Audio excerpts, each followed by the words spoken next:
Ivoiriens, Ivoiriennes, mes chers compatriotes, aujourd'hui encore, nous sommes devant vous pour échanger avec vous sur un phénomène qui nous tient beaucoup à cœur, qui est le phénomène du chômage, qui est très grandissant en Côte d'Ivoire. Ce phénomène nous préoccupe d'autant plus que quand nous passons dans nos quartiers, quand nous sommes un peu partout dans la ville, nous rencontrons nos jeunes frères qui, malgré les compétences acquises, malgré les qualifications, malgré la force qu'ils ont et malgré leur volonté, n'ont pas de travail.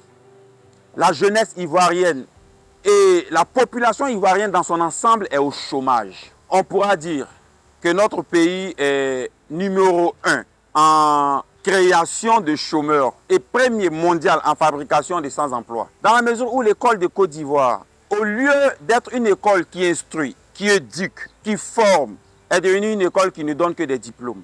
La population ivoirienne est diplômée. La Côte d'Ivoire a beaucoup de diplômés, mais peu de personnes qualifiées, peu de personnes qui sachent faire réellement quelque chose. Et c'est l'une des causes principales du chômage dans notre pays. Alors aujourd'hui, quand nous sommes là et que nous regardons notre jeunesse qui va à l'école et qui, à l'issue de toutes ces formations-là, sortent avec des diplômes et qui n'arrivent même pas à avoir un emploi parce que non qualifiés, et cela fait mal au cœur. Alors, le phénomène du chômage n'apparaît pas dans un État comme par miracle. Mais ce phénomène-là est dû à des politiques étatiques qui sont faites et qui, normalement, doivent aboutir à donner du travail aux jeunes, aux populations. Malheureusement, depuis plus de 30 ans, le chômage s'est empiré d'année en année. Et cela est dû à deux causes principales. Il y en a plusieurs, mais aujourd'hui, je vais parler de deux causes.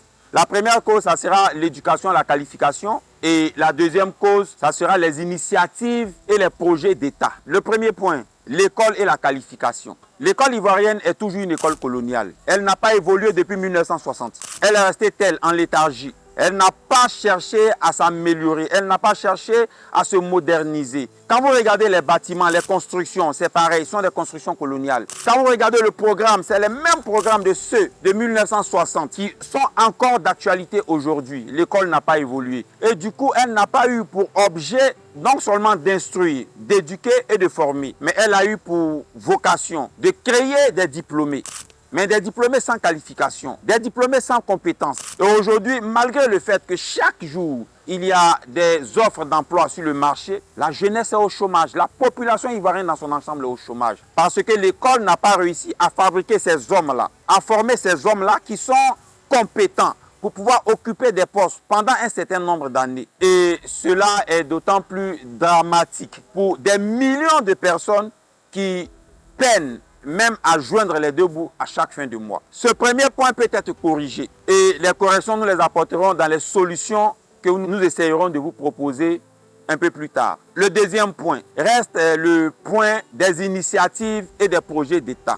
Les initiatives et les projets d'État ne manquent pas en Côte d'Ivoire. Il y en a plusieurs. Mais malheureusement, ça ne marche pas. Ça ne marche pas et j'en veux pour preuve le projet d'emploi jeune. Un projet qui est bien pensé, mais qui est très mal exécuté dans la mesure où, dans le recrutement des bénéficiaires, il y a eu du copinage et du favoritisme. Et aujourd'hui, on se rend compte qu'un bénéficiaire est aujourd'hui condamné en justice pour une question de plus de 2 milliards. Les initiatives de l'État sont souvent de bonnes initiatives. Mais malheureusement, le copinage, le favoritisme sont les freins de tous ces projets-là et on voit tous que ces projets n'aboutissent pas. Pour nous, concitoyens, et pour le peuple de Côte d'Ivoire, nous pensons que les solutions au chômage de la Côte d'Ivoire ne sont pas des solutions miracles. Ce ne sont pas des solutions qui doivent descendre du ciel. Parce que la Côte d'Ivoire n'est pas le premier pays au monde qui lutte contre le chômage. D'autres pays l'ont déjà fait. Et ils ont réussi à réduire drastiquement le chômage, à trouver des emplois pour les jeunes, pour les populations. Et la Côte d'Ivoire peut se servir de ces exemples-là.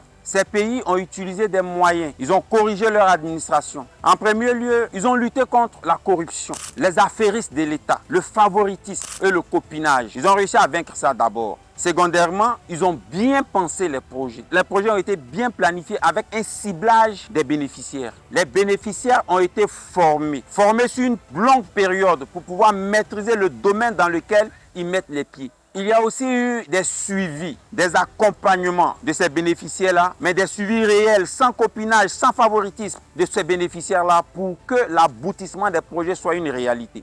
Aussi, comme nous avions parlé de l'école, nous devons repenser l'école. Sortir de l'école coloniale pour créer une école qui bénéficie et qui favorise le développement de notre pays en fonction de nos réalités et en fonction de notre environnement. Il faut développer notre école, la moderniser, la rendre plus compétitive et faire de notre école le porte-étendard de notre nation et de l'Afrique tout entière. Alors, pour les chômeurs actuels, il faut recycler les chômeurs. Il faut les recycler parce que d'autres sont sortis du cursus depuis longtemps. Il faut les réformer, les recruter, les réformer et essayer de les orienter dans des secteurs porteurs d'activité. Il faut le faire maintenant, car ça urge.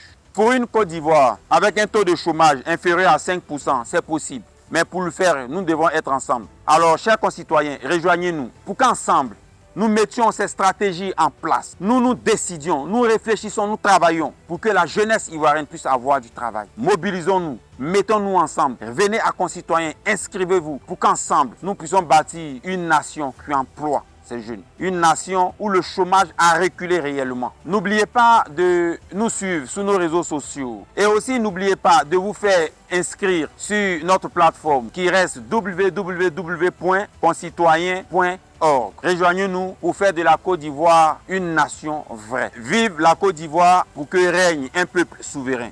Je vous remercie.